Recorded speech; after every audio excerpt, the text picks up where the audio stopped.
Okay, so we are looking at a stack of sources today that if you didn't know better, you'd swear describes two completely different men. I mean, it's just wild. On one side of the desk, we have the biography of, like, a clean-cut, suit-wearing variety comic. The Ed Sullivan guy.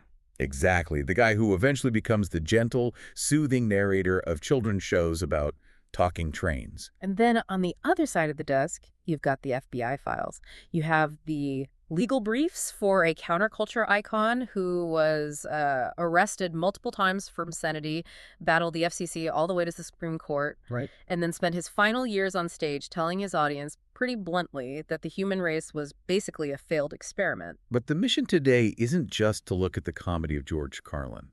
It's to trace the connective tissue between those two guys. Because looking at the archives, it wasn't a sudden switch. No, not at all. It wasn't like he woke up one day in 1970 and decided to just, burn all his suits. It was a slow, painful, and honestly, a legally complex evolution. It really is the ultimate evolution of an artist when you dig into it. We're talking about a man whose career arc moves from the unproductive airman, and that's an actual military designation he received, Which is incredible. all the way to being the first posthumous recipient of the Mark Twain Prize for American Humor. And what stands out to me in these notes is that central tension. I Right. mean, he was the man whose 7 dirty words routine literally defined indecency for the federal government. Literally wrote the rule book. Yet for a huge chunk of the population, specifically millennials like me, he's Mr. Conductor on Shining Time Station. That juxtaposition is the whole key. Yeah. But if we only look at the polls, the dirty words versus, Thomas the Tank Engine, we miss the struggle in the middle. Right. The sources we have today, the court transcripts, his personal letters, even his military discharge papers, they paint a picture of someone who was consistently rebelling, even when he was trying to play by the rules. So let's get into that origin story. Because usually when we talk about a rebel, we picture someone from the fringes of society. But George Dooney Patrick Carlin was born right in Manhattan, May 12, 1937. Not the fringes at all. No, he grew up in Morningside Heights. Right, but if you look at his own writings about that time, he didn't call it Morningside Heights. He and his friends, they dubbed the neighborhood White Harlem. Which is just such a telling detail, right? It's all about his self-mythology. Totally. Morningside Heights is right near Columbia University. It's respectable. White Harlem sounds gritty. It sounds tough. Exactly. He was cultivating a street-tough persona from the time he was a preteen. He wanted to project this image that he wasn't just some polished kid from a nice Catholic family, even though, structurally that's sort of what he was. Well, the family dynamic was definitely complicated. His father, Patrick, was an Irish immigrant and an alcoholic who, he left the picture almost immediately. Yeah, George was only 2 months old. 2 months old. And then Patrick died when George was just 8. So he's raised entirely by his mother, Mary. And Mary is such a fascinating character in this story. The relationship was incredibly fraught. I mean, George ran away from home constantly to get away from her. Constantly. But he also credited her entirely for his linguistic gifts. Yeah. She was the one who taught him to appreciate the rhythm and the precision of the English language. It's that classic Irish storytelling tradition, isn't it? The love of the gift of gab. But there's another genetic component here that I hadn't realized until I really dug into the deeper biography. His maternal grandfather was an NYPD officer. A cop, which you'd normally associate with rules and order. You would. But this cop used to transcribe the works of Shakespeare. By hand. Get out. Just for the sheer pleasure of writing out the words. Okay, that is such a critical link. I mean, think about it. You have law enforcement, the ultimate authority figure, combined with a deep, almost obsessive reverence for language. If you fast forward 40 years, what is George Carlin doing? He's battling law enforcement using language as his weapon. It's almost like his entire career was pre-written in his DNA. It really was. He was fighting the cop side of his heritage with the Shakespeare side. And that rebellion started way, way before the comedy clubs. I mean, just look at his education. Expelled from Cardinal Hayes High School at 15. 3 semesters, that's all he lasted. And you have to remember, this is the 1950s. Getting expelled from a Catholic high school wasn't just a bad grade situation. Oh, no, that was a moral failing. It was a huge deal. He bounced around other schools, but the die was cast. He was already rejecting dogma, rejecting authority. Although there is this one little soft spot in his early years, Camp Notre Dame in New Hampshire. Yes. Amidst all the running away and the expulsions, he actually thrived there. He won drama awards. It was one of the few places he felt validated for his talents instead of being punished for his behavior. And it clearly meant something deep to him. Oh, absolutely. He requested that some of his ashes be scattered at Spofford Lake where the camp was, which, it suggests that deep down he really held on to that little piece of innocence. But before he could become the comedian we all know, he had to go through that standard 1950s young male rite of passage, the military. And this is where we get the unproductive airman title. It's honestly my favorite part of his resume. It's just perfect. It's amazing. He joins the Air Force, trains as a radar technician, and gets stationed in Louisiana. On paper, he should have been a squared-away soldier. In reality, he was a complete disaster. The list of infractions is genuinely hilarious. He was court-martialed 3 times. In 3 years. 3 times. Most people get kicked out after the first one. He was sleeping on duty, shirking responsibilities, just generally making a mockery of the entire chain of command. But while he's doing that, at the same time, he's moonlighting. He starts working as a DJ at a local radio station, KJOE in Shreveport. Right. So while he's failing spectacularly as a soldier, he's discovering the microphone. He's finding his voice. And that split focus is eventually what got him out. In 1957, the Air Force gives him a general discharge. The official label they slapped on his file was unproductive airman. And that word is so important. They didn't say he was incompetent. They said he was unproductive. He refused to produce what they wanted. Which was conformity. Exactly. It's amazing that the military just kind of gave up on him. But those discharge papers might as well have been his diploma. He takes that radio experience, and pretty soon after, he teams up with Jack Burns.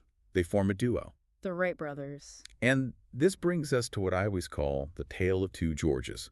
Because if you go on YouTube and pull up clips from, say, 1960 to about 1968, the guy you see is... Yeah. He's unrecognizable. He looks like an accountant or an IBM salesman. Totally. Short hair, skinny tie, a well-tailored suit. And the material completely matches the suit. He and Burns were successful. They were on The Tonight Show with Jack Paar. They played the Playboy Club. When he went solo, he was a regular on The Ed Sullivan Show. And you just don't get more establishment than Ed Sullivan in the 1960s. You don't. I was watching some of those old bits like the hippie weatherman character, Al Sleet. Hippy-dippy weatherman. Yeah. And it's funny, but it's very, very safe. It's poking fun at the counterculture, but from a comfortable distance. It's a kind of comedy your parents could watch without getting offended. That was the entire point. And it was working for him. He was making a reported $250,000 a year by the late 60s. Which, adjusted for inflation, is just massive money. He was comfortable. He was a star. But internally, you can see from his writings, he felt like a fraud. The notes mention the Lenny Bruce connection here as a major catalyst, and this story is legendary. It's the moment the torch was passed, in a way. So it's 1962, Chicago. Lenny Bruce is the godfather of modern stand-up. He's the one actually taking risks, actually talking about society in a raw way. Right. He gets arrested for obscenity during a show, and George Carlin is in the audience. Just watching the show. And the cops start checking everyone's IDs, right? Right. They're trying to round up witnesses, whatever. And George, even in his clean-cut suit and tie phase, he can't help himself. He refuses to show his ID. He tells the police he doesn't believe in government-issued identification. Which is such a purely Carlin move. He just talks himself right into an arrest. Exactly. He wasn't performing. He wasn't part of the act. He was just a bystander. But he ends up in the back of the paddy wagon right next to Lenny Bruce. And Lenny asks him, "So what are you in for?" And George says, "I didn't show my ID." Wow. It's this incredible moment of solidarity. He saw firsthand that words and even just attitude could get you locked up. But the real transformation, what we're calling the Great Pivot, Right. that happens around 69, 1970. Mm-hmm. I mean, the country's on fire. Vietnam, civil rights, the assassinations. And George looks in the mirror and sees a guy in a suit telling safe jokes. And he just couldn't do it anymore. He said he felt irrelevant. He used the phrase, "I was entertaining the enemy," meaning the people who supported the war, the people who hated the youth culture he was starting to identify with. So he changed. And we are not talking about a subtle shift here. This was a complete reinvention. He grew the beard, grew the hair long, put on the jeans and T-shirts. And the industry punished him for it immediately. Oh, it's financial suicide.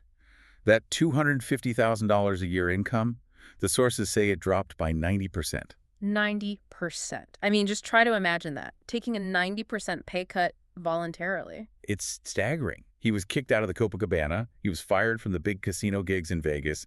The establishment didn't want this long-haired weirdo, and the hippies didn't trust him yet because they still remembered him from the Ed Sullivan Show. He was completely in no man's land. This is where his management team, Jeff Wald and Ron de Blasio, really earned their keep. They saw that the college circuit was exploding. Right. They were smart. They pushed him into the coffee houses, the little folk clubs like the Troubadour in L.A. and the Bitter End in New York. They realized that if he wanted to talk about the counterculture, he had to go to where the counterculture actually lived.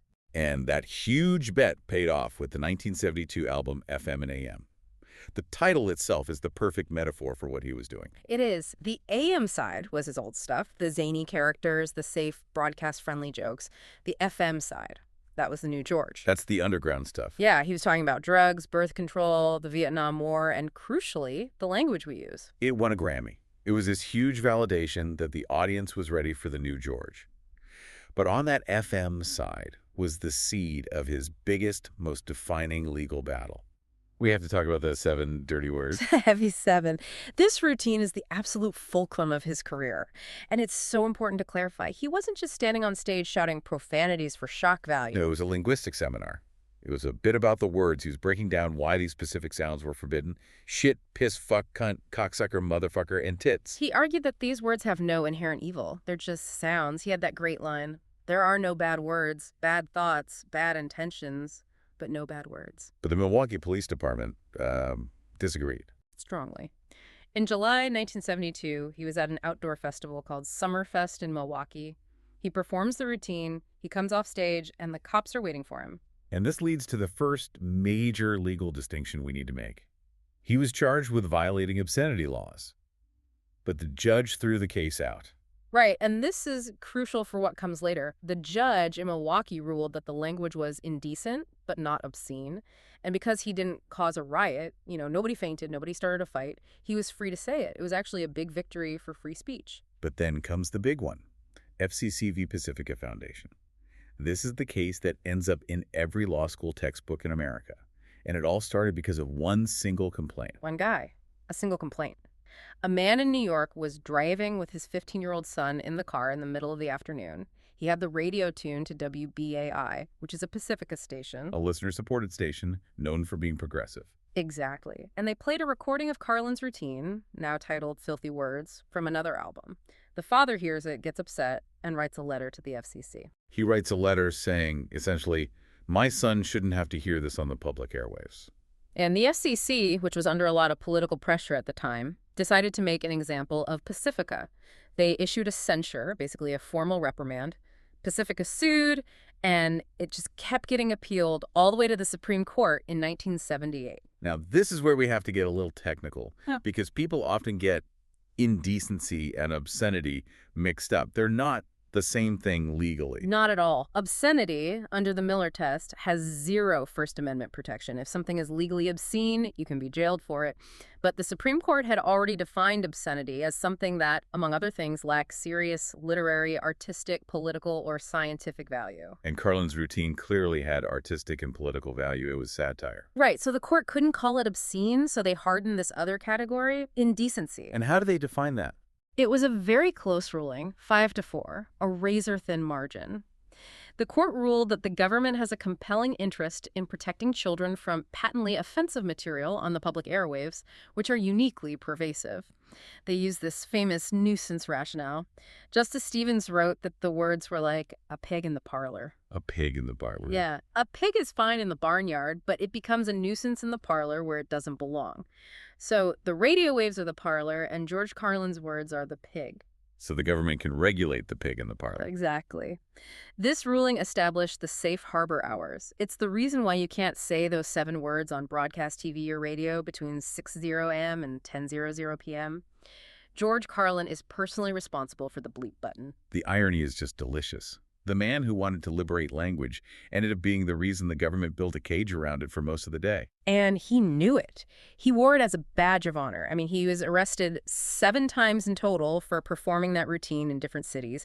He became the poster boy for the First Amendment, even if the Supreme Court ultimately ruled against him on that specific broadcast issue. And yet, while he's being arrested and sued and becoming this counterculture hero, he's also hosting the very first episode of Saturday Night Live in 1975. Which just cemented him as the voice of that generation. Although, interestingly, there's a great story in the archives that he refused to be in the sketches. Right. He told Lorne Michaels, "I'm a stand-up. I don't do sketches." So he did 3 separate stand-up monologues that night. He was reportedly high on cocaine for the entire week of rehearsals, but he absolutely delivered. So by the end of the 70s, he's a legend. But the 80s and 90s get weird. We enter what the sources call the middle years, where his career just fragments in the most unexpected ways. This is where that Carlin paradox we mentioned in the intro really just explodes. Because on one hand, he's still the edgy counterculture comic putting out HBO specials. But on the other hand, he starts taking these acting roles that introduce him to completely new mainstream audiences. The first big one being Bill and Ted's Excellent Adventure. Rufus. For millions of kids my age, he wasn't the 7 dirty words guy. He was the cool, time-traveling mentor from the future who helped save the world. It completely softened his image. But the real head-scratcher, the one that I think still confuses people, is Thomas and Friends. 1991. The producers are looking for an American narrator for the show. Ringo Starr had done the British version, so they needed someone with a really distinct voice, someone who could be a great storyteller. And they picked George Carlin. They picked George Carlin. The man who fought the Supreme Court for the right to say "cucksucker" on the radio is now the voice of a talking tank engine. It's the ultimate subversion. It is, but here's the thing. He took it incredibly seriously. Britt Allcroft, the producer, told the story about how nervous George was in the beginning. He was so used to having a live audience, that feedback loop of laughter. He needed the energy from the crowd. Exactly. Being alone in a vocal booth, just reading a script about trains, it terrified him. He didn't know if it was working. So they had to improvise a solution for him. They did. They put a teddy bear in the booth with him. He had to deliver all the lines to the teddy bear as if it were a child. That image is just incredible. This bearded, cynical, anti-establishment icon, alone in a soundproof room, reading gently to a teddy bear. It speaks to his range, but it also speaks to his ambition. We have to remember, George's original dream wasn't to be a stand-up comedian. No, you wanted to be an actor. He wanted to be Danny Kaye. He wanted to be a comedic actor. He always thought of himself as an actor who just sort of fell into stand-up by accident. He did try the traditional acting route with the sitcom, The George Carlin Show, in 1994 on Fox. Which he absolutely hated. He famously trashed the experience later. He said he liked the cast, but he hated the committee nature of network television. He hated the notes, the lack of control. He felt like a cog in a machine. That experience seemed to push him back to the stage. It did. He realized that his true freedom was on the stage, alone with a microphone. No notes, no censors, no committee. But we can't talk about this period without addressing the elephant in the room, which was his health. Underneath all the acting gigs and the constant touring, he was really falling apart physically. He was a man burning the candle at both ends, and right in the middle, he had a massive history of drug abuse. Cocaine was his fuel in the 70s and 80s. Later in life, it was Vicodin, painkillers, and alcohol. And the heart attacks. It wasn't just one. 3 of them, 1978, 1982, and 1991. Any one of those should have been a wake-up call. Most people would slow down. George sped up. And, part of that was actually financial necessity. The tax trouble. Huge tax trouble. He owed the IRS millions of dollars, partly due to mismanagement, but also just the sheer amount of money he spent on drugs. Right. He frankly admitted in interviews that he stayed on the road because he had to pay the government. He had this great line. He said, "For many years, I wasn't working for me. I was working for the IRS." But he also claimed that pressure made him a better comedian. It did. He couldn't afford to take a year off. He couldn't just do a greatest hits tour. He had to generate a brand new hour of material every single year to keep the theaters full and the money coming in. It turned him into a relentless writing machine. And that pressure cooker, that constant need to create, led to what I think is his most potent and maybe his most important era, what the outline calls the final evolution, the it's all bullshit phase. This really begins with the 1992 HBO special Jammin' in New York. Carlin himself called this his favorite and best special. It's where the transition is finally complete. The lovable hippie is dead. The observational comic making jokes about stuff in your refrigerator is dead. The social critic, the philosopher, has arrived. The tone shifts from "have you ever noticed" to "here's why you are all idiots." Exactly. He adopts this persona of the grumpy old man, but it's a philosophical grumpiness. Hmm. He fully embraces nihilism. He stops trying to fix the world and starts popping popcorn to watch it burn. The freak show. He called it the freak show. He said, I have a front row seat to the decline of the species, and frankly, I'm enjoying it. There is a specific incident from this period that just encapsulates this hostility perfectly. The MGM Grand incident in 2004. Oh, this was ugly. But it was pure, unfiltered Carlin. He had a residency at the MGM Grand in Las Vegas. Now, you have to think about the typical Vegas audience. Right. Tourists, gamblers, people who just saw a magic show and are looking for some light entertainment? They're not there for a lecture on the evils of capitalism and consumerism. Probably not. And George just lost it one night. He started tearing into the audience. He told them they were morons for coming to Vegas. He insulted their intellects for gambling away their money. He essentially told them that they, the audience, were the problem with America. And the audience, understandably, pushed back. Oh, yeah, they started booing. Someone in the crowd yelled, "Stop degrading us." And George, who was never one to back down from a fight, fired back with, "Thank you very much, whatever that was. If not, will blow me." And that was the end of the residency. He was fired immediately. But here's the crucial context that a lot of people miss. Shortly after that incident, he checked himself into rehab for an addiction to alcohol and prescription painkillers. So the outburst was fueled by substances. Probably, but the sentiment, that was real. He genuinely despised the consumerist culture that Vegas represented. He felt dirty taking their money, and so he lashed out. His final specials, Life is Worth Losing, from 2005, and It's Bad for Ya, from 2008, are incredibly dark. I mean, the topics are suicide, mass death, natural disasters. He has a whole bit arguing that humans are inferior to animals. And yet, It's Bad for Ya, which was filmed just a few months before he died, is brilliant. It's hilarious. You can see he looks frail on stage, he's thin, but his mind is a razor. He's attacking the self-esteem movement. He's attacking parents who worship their children. He went out swinging at all the things he thought were making society soft and stupid. Let's pivot to his private life for a minute. Because for a guy who seemed to hate humanity in the abstract, the sources show that he loved very, very deeply in person. He was a total romantic, which is another part of the paradox. We have to talk about his first wife, Brenda Hosbrook. They met in 1960 while he was on tour. She was a waitress. They were married for over 35 years. But the sources make it very clear it was not a fairy tale marriage. Oh, far from it. For many years, it was total chaos. He was addicted to cocaine. She was a severe alcoholic. The stories of their fights are legendary, but, and this is the real redemption arc of their story, they got sober together. They cleaned up. They did. When George finally kicked coke and Brenda kicked booze, they rediscovered their marriage. The last decade of her life, by all accounts, they were incredibly close. And then she died in 1997. Liver cancer. Right before his 60th birthday. It absolutely devastated him. He wrote about how losing her felt like losing his anchor in the world. But then, not long after, he meets Sally Wade. This is the part of the story that always surprises people. He meets Sally, who is a comedy writer, and he falls head over heels in love, like giddy teenage can't stop thinking about her love. There's that book she published, the George Carlin letters. It's a collection of the notes and letters they wrote to each other, and if you read them, you just cannot reconcile the man who wrote those letters with the angry old man on stage. They are tender and sweet and poetic. It shows that the anger was a performance, or at least a channel for his disappointment in the world. But in his heart, he was a total softie. We should also touch on his view of religion, because it was such a massive and consistent target for him throughout his career.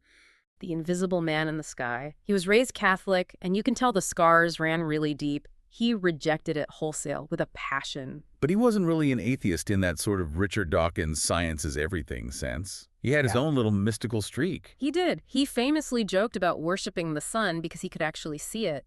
But in a more serious interview, he said, "No, there's no God. But there might be some sort of an organizing intelligence, and I think to understand it is way beyond our ability." So he was a humble agnostic, really. Exactly. He thought the real arrogance of religion was claiming to know the answer. And when he died, June 20, 2008, from heart failure, he stuck to his guns. No hypocrisy at the end. Absolutely none. He was explicit. No religious service, no funeral of any kind. He was cremated. His ashes were scattered at some of the nightclubs in New York where he made his name, and at Spofford Lake in New Hampshire where that summer camp was. He returned to the places that made him, not to a church. It's perfectly fitting, and he worked right up until the very end, too. He performed his last show in Vegas just 1 week before he died. That's the ultimate comedian's death, isn't it? You die with your boots on. You do. So looking back at the legacy now, it's just staggering. 5 Grammys, the Mark Twain Prize. Which was awarded to him posthumously, the first time they ever did that. It was a recognition from the establishment that he was too big to ignore even after he was gone. And Rolling Stone ranked him the second best stand-up of all time. Right behind Richard Pryor. Right behind Pryor. And you see his DNA everywhere today. In Louis C.K., Jerry Seinfeld, Jon Stewart, Chris Rock, Stephen Colbert. He created the archetype of the comedian as philosopher. Before Carlin, stand-up comedy was mostly set-up, punchline, jokes. After Carlin, comedy could be a dissertation. It could be a lecture. He made it okay to be smart and angry on stage. Yeah, he really did. But there is this weird side effect of his legacy that we absolutely have to address. Well, the internet hoaxes. Oh, this drives me crazy. I call it the zombie Carlin phenomenon. You open your email or you check Facebook, and there's a meme with a picture of George and some quote about how we need to get rid of liberals or something really right-wing and aggressive. And 99% of the time, it's completely fake. Yeah. It's totally fabricated. People just use his image to validate their own anger. But if you actually know Carlin's work, you know he would never punch down like that. Never. He attacked the powerful. He attacked the church, the politicians, the corporations. He didn't attack the marginalized. Those fake quotes are the exact opposite of his philosophy. It's gotten so bad that Weird Al Yankovic actually referenced it in a song. And stop forwarding that crap to me. The line is, and by the way, your quotes from George Carlin aren't really George Carlin. When Weird Al is fact-checking your legacy, you know you've reached a strange level of cultural saturation. So, bringing it all back home, we started with the paradox. The unproductive airman and the Mark Twain winner, the dirty words guy and the children's show narrator. What is the through line? What connects all these different Georges? I think the through line is disappointed idealism. I honestly believe George Carlin was a guy who loved language and loved the potential of humanity. But he looked around and he just saw us wasting it. Wasting it how? We wasted our words on euphemisms and jargon. We wasted our freedom on consumerism and mindless entertainment. So the anger wasn't hate, it was frustration. Exactly. You don't get that angry at something you don't care about. He cared deeply. He wanted us to be better. And when it became clear we weren't going to be, he decided to at least make us laugh at our own stupidity. And it goes back to that dream he had. He wanted to be Danny Kaye. He wanted to be an actor. And for a long time, he kind of thought he failed at that. But he didn't. That's the final realization you get from the sources. His stand-up was acting. When he performed the 7 dirty words routine or the famous stuff routine, he wasn't just talking. No. He was performing a meticulously written, directed, and acted one-man play. He was a one-man theater company. He achieved his dream every night he stepped on stage. That is a beautiful way to frame it. And here is a thought to leave you with as you're listening. We live in an era of content moderation, of shadow banning, of so-called cancel culture. We are constantly debating what can be said and where it can be said. And the Carlin warning is still on the airwaves. Those 7 words are still officially banned on broadcast TV during the day. So is that warning, that idea of broadcast indecency, more relevant today than when it was created? Or have we just found new digital ways to build our own parlors and decide which pigs don't belong? Carlin told us to question everything, including the people giving us the news, and yes, even the people making deep dives like this one. In his words, it's all bullshit and it's bad for you. Check your sources, question authority, and we will see you on the next deep dive. Take care.